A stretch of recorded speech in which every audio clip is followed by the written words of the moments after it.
Your Story family, this is Allison Gilliard with Run Your Story, where every story needs to be heard. And I am so excited and honored to be able to share with you my friend Lisa Broussard and her Run Your Story. She has such an incredible story out of a very dark moment with her family. Soon after her running journey started, she got a diagnosis, and she is living proof that you hit the pavement. You have that determination and that tenacity that when someone says you can't do something, you say, you know what, watch this. Like, I got this. And that's exactly what she has done and is doing and will continue to do until her body will not let her do it anymore. And I am so stinking proud of her. I got to meet Lisa. My first time was at a Fresh Junkie meet and greet, and absolutely just knew right off the bat, I've got to get to know her. And so we did. We started to get to know each other.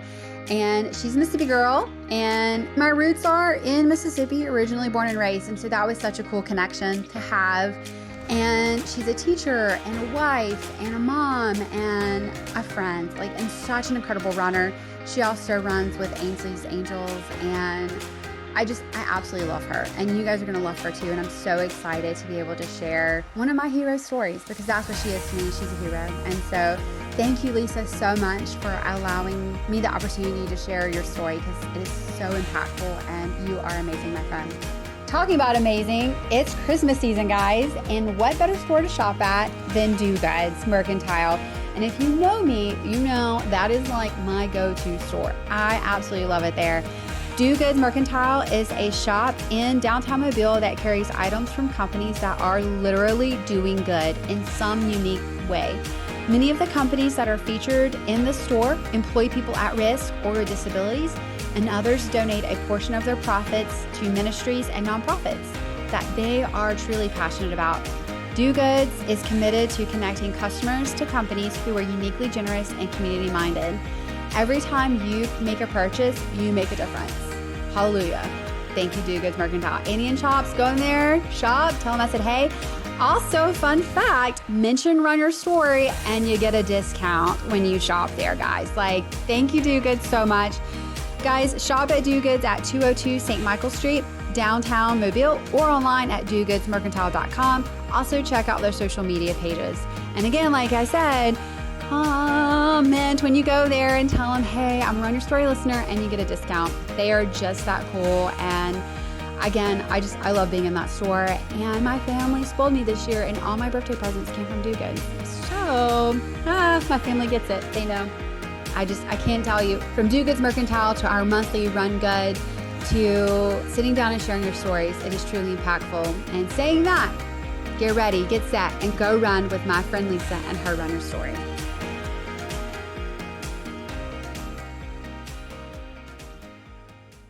So excited to have my friend Lisa, because we've gotten to meet. Guys, we're both Fresh Junkie ambassadors.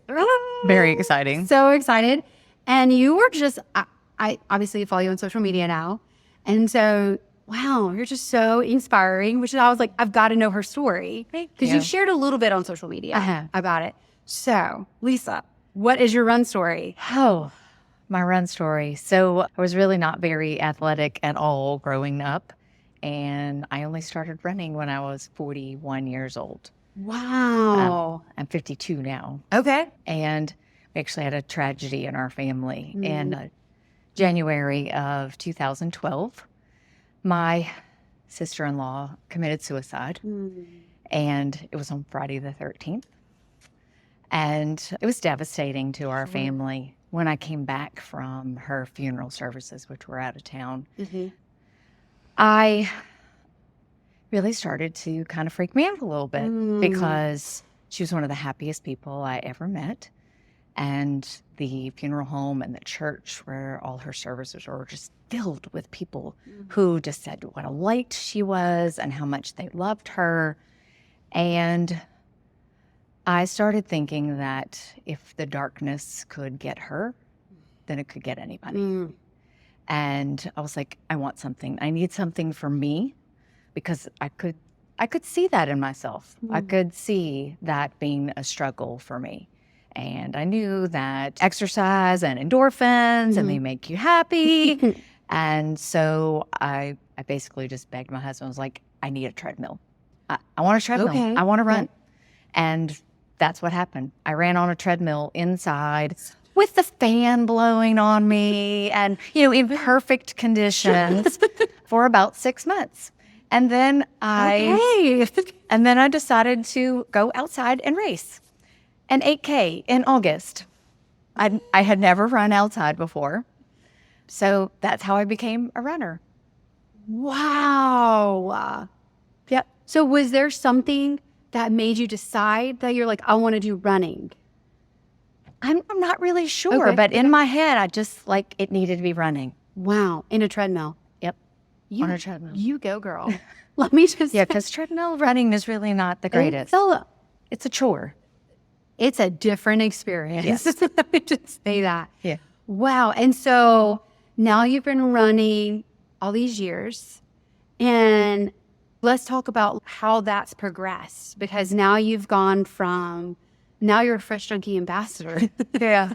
So how does one get to that point? Well, shortly after I went and ran that 8K outside, a few months later, I found a running group in my town, and they met every Thursday, and they would run a few miles and have a few beers. And it was just a very social thing. I actually became the president of the running club after a little while. Of course you did.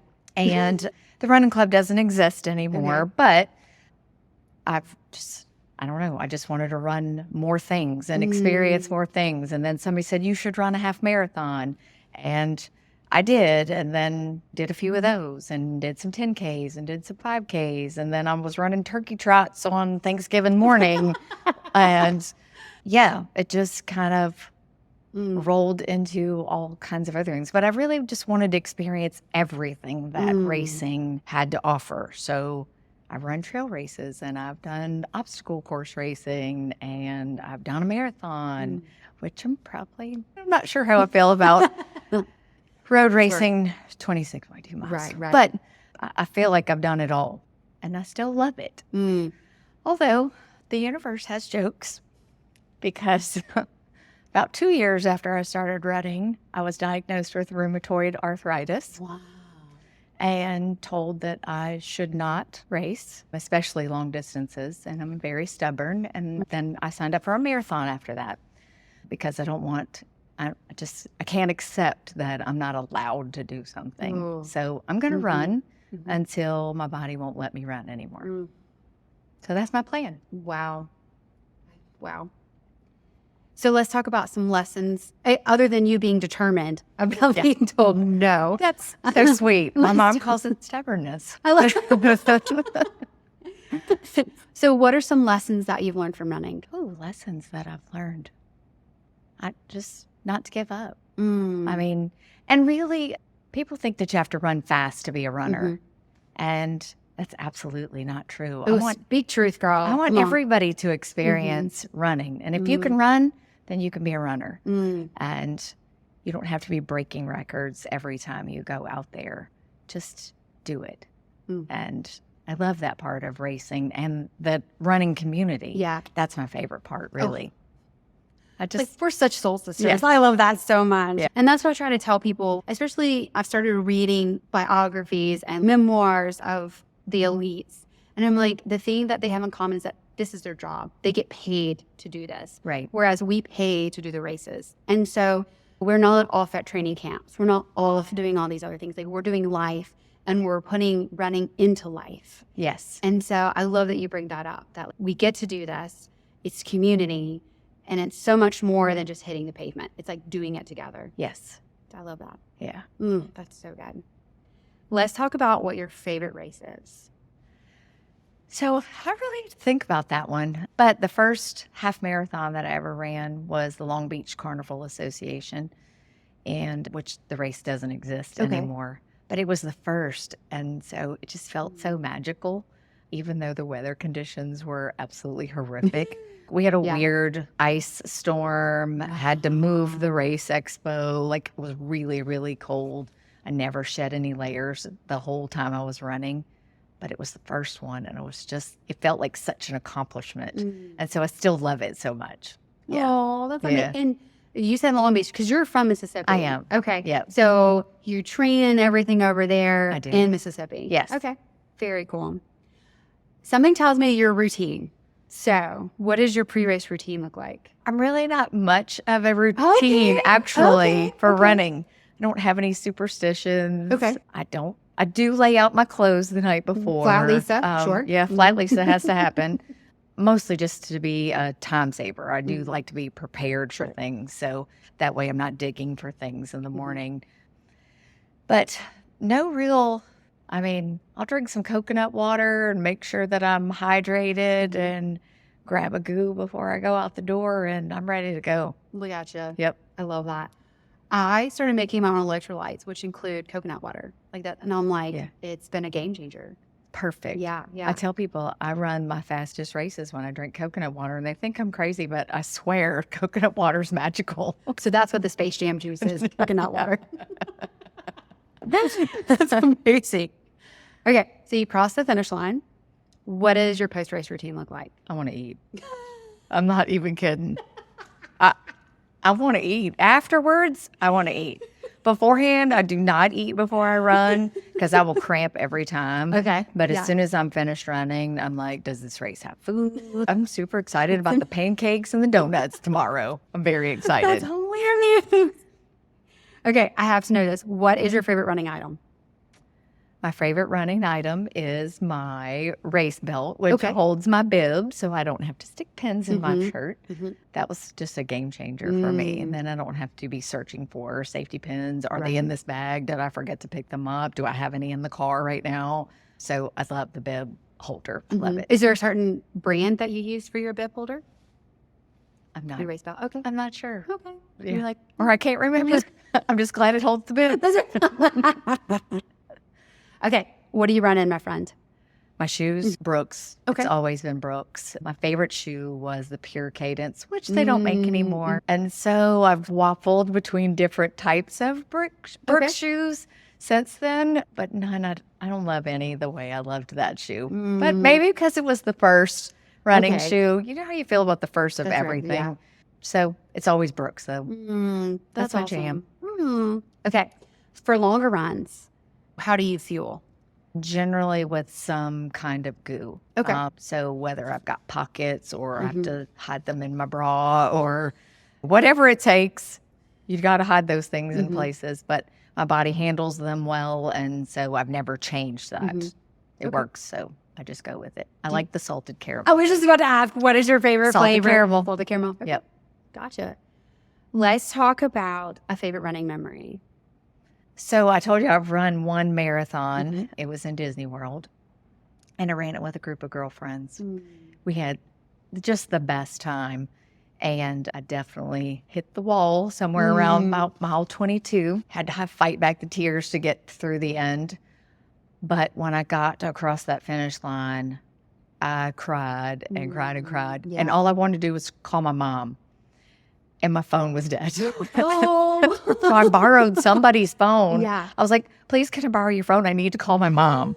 And somebody gave me their phone, and I sat down on the side of the road and called my mom, crying, tell her I finished a marathon. That is the cutest I thing. love that. And that your mom answered an unknown number, too. Yep. She did, because they'll answer anything. Not me, I wouldn't. Right. Yeah. I'm like, I don't know this number. I'm not answering this call. That's amazing. I love that. Okay, so you talked about being a foodie. So is there a certain food after you've crossed the finish line where you're like, I want this. Like, I want to eat this. I really want a hamburger. Now, that's not exactly, most races are not going to have hamburgers Right. afterwards. So, of course, I got to go find a hamburger somewhere. So, I don't know, just the big piece of meat and bread, and I'm just hungry. you're like, take me to the burger. Yes, I love need a it. hamburger. Okay, running jams. Do you listen to music while you run? So I used to. Okay. Used to carefully craft just the perfect running playlist, and I really don't anymore. Okay. I would rather run with friends and talk. Sometimes our friends bring music that they'll play out loud. When I push with Ainsley's Angels, we always have a speaker on a chair and listen to music, but you still can talk to your rider and whoever's pushing with you. But even when I'm just running by myself, no, I don't really listen to music anymore. Gotcha. I don't know why. Yeah, hey, Just it's community. Yeah. I love that. Favorite recovery tool? Tiger Tail. Oh, yes. Love the tiger tail. Just you can get those calves behind there by yourself, and you don't need somebody else to do it for you. You don't have to get in weird positions on the floor like the big foam rollers. So I love my tiger tail. Okay. Yeah. I love that. Favorite cross training activity? We'll also lift weights, Okay. spin class. I'll do some other HIIT workouts occasionally, but lifting weights and spin are usually what I do when I'm not running. Yeah. It's such a game changer Yeah. for running. Oh, absolutely. Makes a difference in your recovery and stretching and all of that. Yeah. 100%. Less injury. Yes. Yeah. Oh, yes. Okay, let's talk about a race that you're like, I don't think I'll go back and do. Always hate to answer this type of question. And, okay. So I ran Seaside Half Marathon. Did you? Okay. Yeah. Okay. I don't know if you've ever run it. I've never, yeah. The I want Seaside to. community is beautiful. The Vera Bradley shirt in the bag that you get is so fabulous. I hate that road that you have to run on for that race. Okay. It has tilt to it. So if you're on either side, you're running wonky. So you have to try to get in the middle. And it was I just didn't love it. And I haven't gone back. Okay. You were one and done. The lure of the Vera Bradley bag was not enough to make me go run on that road again. Nope. Wow. Yeah. It's good to know. Yeah. Okay. You're right. You still want to give it a try for yourself. I'm not that much of a fan yeah. Yeah, it's fine. If you tell me not to. Listen, we've already talked about this, about how we love, obviously we're Fresh Junkie ambassadors, so we love Fresh Junkie races. And we're going to be doing Mississippi Gulf Coast Half and everything. And we talked about the ramp at the end. That's already enough for me to go, anything. And if you're telling me there's a tilt and I'm having to run that the entire time, hard pass. It's fine. The ramp is probably the biggest hill in Mississippi. It's there at the end, and you're like, okay, that's where you earn your medal right there. Truly. You're like, okay, yep, we're gonna die, because that one just feels like it just keeps going. Yeah, I got a slant. It does, and it's really not that far. It's not, but it feels far because it's at the end. 100%. Yeah, you're so accurate about that. Yeah. Yep.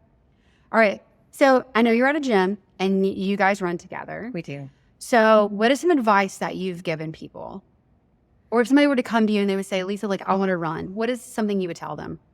Just go. You don't have to run fast. You don't have to have a runner's body. You don't have to have a bunch of equipment.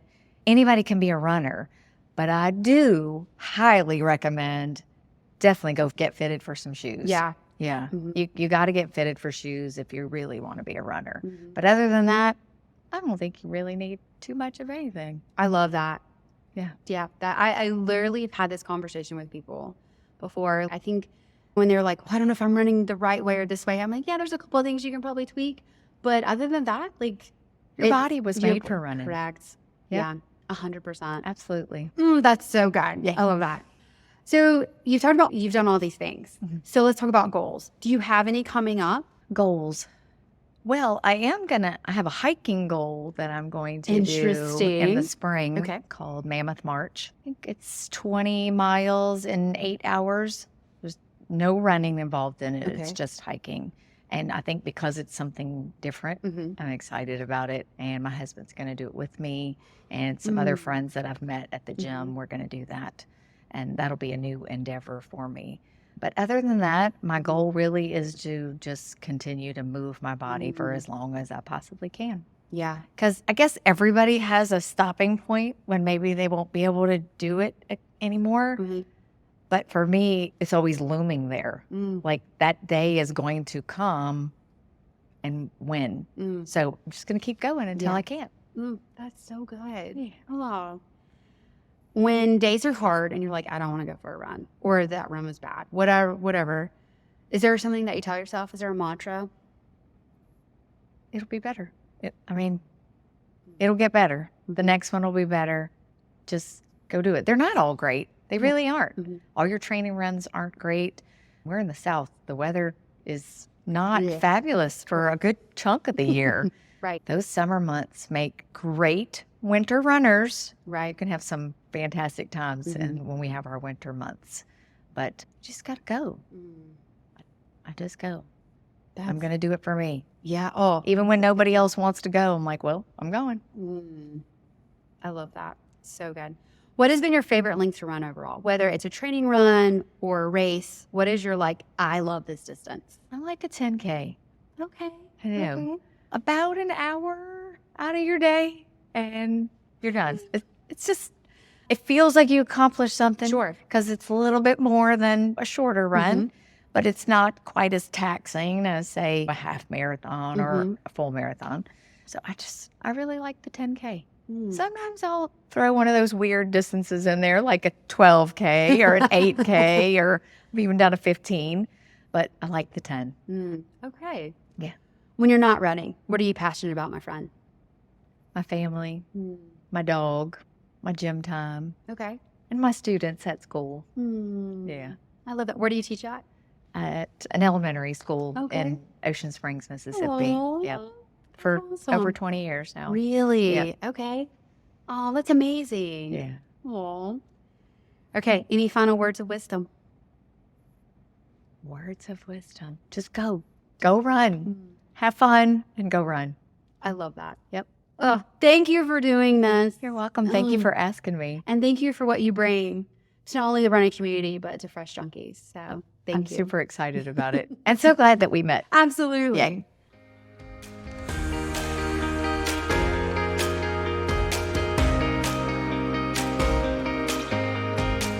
Whew, that was so good. Thank you, Lisa, so much for your run story and what you're doing within our Fresh Junkie running community and also within Mississippi and running and with Ainsley's Angels. You are just truly an amazing human being, and I just thank you for that and for your story. And again, just such a bright light, and I just absolutely adore you. And so guys, at the next race, I hope that you get to see Lisa and meet her and just know that she's such a genuine runner. Just absolutely love her. And guys, again, thank you so much for Do Goods Mercantile for powering our podcast this month. We are so excited to have this partnership together, and we just absolutely love Annie and Chops and the staff at Do Goods and what they do. They literally are doing good, and you do good when you go and shop there. So go shop there and get you a nice little discount whenever you mention Run Your Story at checkout. So excited to have that. And our run goods will be gearing back up at the first of the year, and we're so excited to be a part of that community and to run downtown. It's absolutely amazing.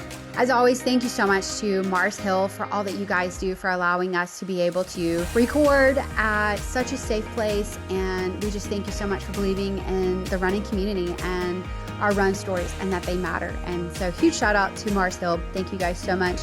As always, our Patreon supporters, they make this podcast happen. So become a Patreon supporter. Get on board. If you like this podcast, you believe in this podcast, join the Patreon community, guys. We love our Patreon supporters and are always trying to think of different ways that we can do to spoil them. And we just thank them so much for all that they do to make sure that this podcast continues to happen, because it does cost money to go on a podcast. Speaking of, like, share, comment. Make sure that these stories get out there, because the stories are incredible and need to be heard. And again, they're so inspirational. They make me better, I know for sure. So, and I love the feedback that you guys give. And you're like, I get messages all the time. Man, that was such a great podcast. But make sure that you comment and share and like them, because that's how the stories get out there. And as always, could not do this podcast without Greg Gilliard and Gilliard Tech Services. He is absolutely amazing, and he loves this podcast. He loves getting to hear your stories. We always chat about them after, and he's like, wow, that was really good, or I didn't know that. And it's just so much fun. And so I really appreciate that. So I'm very, very grateful to Gilliard Tech Services. Check out our website. He's constantly updating it. Again, he wants to make it user-friendly. You can also find races, both local and away as well. He tries to make it to where it's accessible to everyone. So thank you, Gilliard Tech Services, for all that you do for Run Your Story. Literally the best of the best. And so check him out, because he can build that website. He can freshen up your existing one. That's what he does, and he's top notch. So way to go, Gray. Thank you. Absolutely love it. Guys, thank you so much for listening to Run Your Story podcast and listening and getting to know my friend Lisa. And part of your story, Lisa, is now a part of mine. And for that, I'm truly grateful. And so guys, get out there, hit the pavement, and go run your story, because every story needs to be heard.